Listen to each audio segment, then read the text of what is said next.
warahmatullahi wabarakatuh. Perkenalkan, nama saya Angel Pargiati, NPM 252201062. Saya mahasiswa semester 2 Prodi Keperawatan Universitas Jenderal Ahmad Yani Yogyakarta.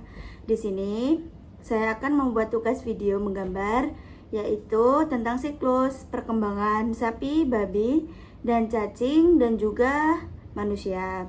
Dan menjelaskan beberapa dari bagian-bagian tersebut. Dan sebelum kita menggambar, kita perlu menyiapkan alat, yaitu ada pensil, ada pensil warna, dan juga ada buku gambar. Yuk kita lihat.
Dan inilah hasilnya.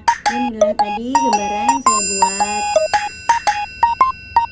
siklus dari beberapa hewan tersebut.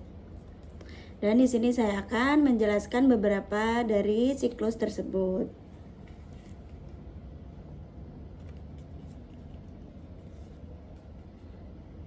Gambar ini menjelaskan siklus hidup cacing pita, yaitu Taenia dan Saginata, dan Taenia solium. Cacing ini termasuk parasit karena hidup di dalam tubuh manusia dan mengambil nutrisi dari tubuh inangnya, dan sesuai dengan pada siklus tersebut. Yang pertama yaitu ada telur proklotin keluar bersama feses manusia. Pada tahap itu, telur atau potongan tubuh cacing yang disebut prognotid keluar bersama kotoran manusia. Telur tersebut kemudian mencemari lingkungan seperti tanah, air, ataupun rumput. Gambar yang pertama.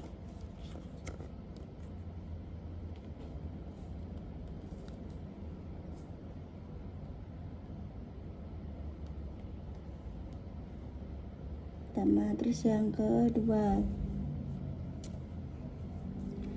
Yang kedua yaitu ada sapi dan babi yang memakan telur cacing. Hewan seperti sapi dapat terinfeksi Taenia saginata, sedangkan babi dapat terinfeksi Taenia solium. Dan infeksi terjadi karena hewan memakan rumput atau makanan yang sudah tercemar seperti telur cacing dari lingkungan tersebut. Dan selanjutnya ada yang ketiga yaitu ada telur menetas menjadi ankosfer.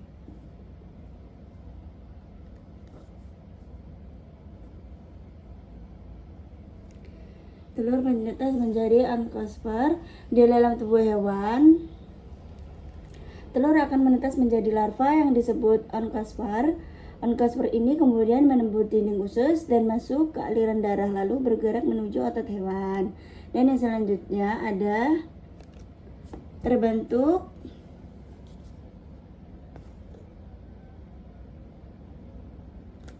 yang keempat yaitu terbentuk sister sirkus di otot hewan, di otot sapi ataupun babi yang kurang matang atau mentah dan yang mengandung sister rhesus. Dan yang kelima ada skolek.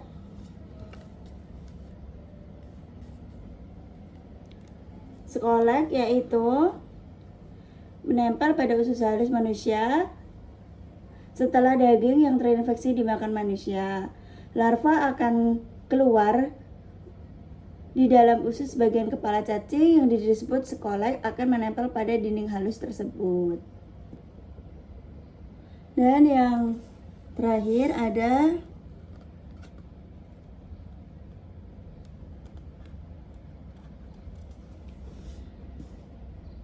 cacing tumbuh menjadi cacing dewasa. Cacing kemudian tumbuh menjadi cacing pita dewasa di usus kecil manusia.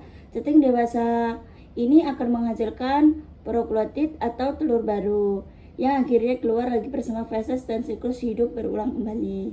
Dan intinya manusia terinfeksi karena makan daging sapi ataupun babi yang kurang matang. Cacing hidup di usus manusia, telurnya keluar lewat feses lalu menginfeksi sapi ataupun babi dan siklus terus berulang-ulang kembali.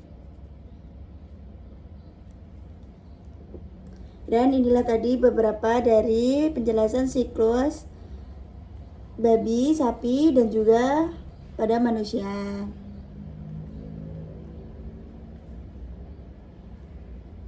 Dan jika ada salah, saya mohon maaf. Saya akhiri. Wassalamualaikum warahmatullahi wabarakatuh.